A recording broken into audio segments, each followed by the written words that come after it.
Today I'm going to show you my tips and tricks to film a car sequence just like this one.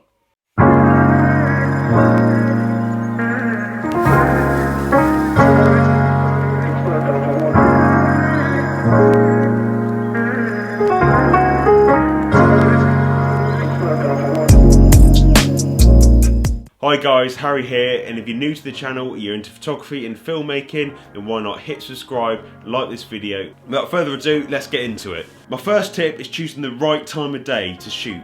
Choosing the right time of day to shoot is really important. I recommend shooting at golden hour, as probably every other video you've watched with this kind of content says, but it's true. You can't get around the fact that the light from the sun is at its best at the hour after sunrise and the hour before sunset, and you also get the lovely colours in the sky from a nice sunrise, and that just adds another level to your video. Following on from choosing the right time of day to go and shoot, you actually need to think about the place you want to shoot as well.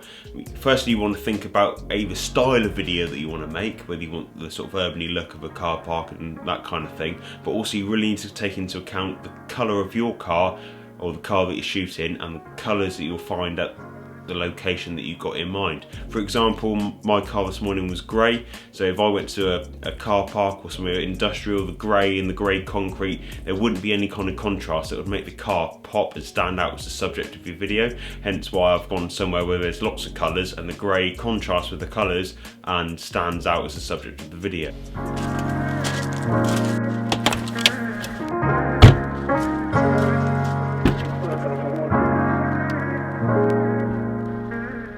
So the next thing is getting really silky smooth cinematic shots, and the way to do that is, if you've got one, is a gimbal or a glide cam or something like that. What I'm going to do now is balance up the Ronin S. I'm going to use that. I'm going to get some really nice silky smooth cinematic shots. One more thing, using one of these circular polarizing filter. Their sole job is to reduce the glare, not only from things like the sun and the sky, but also on the car. It will reduce any reflections from the window and the paintwork itself, because cars are a nightmare to shoot because they're basically just mirrors of four wheels.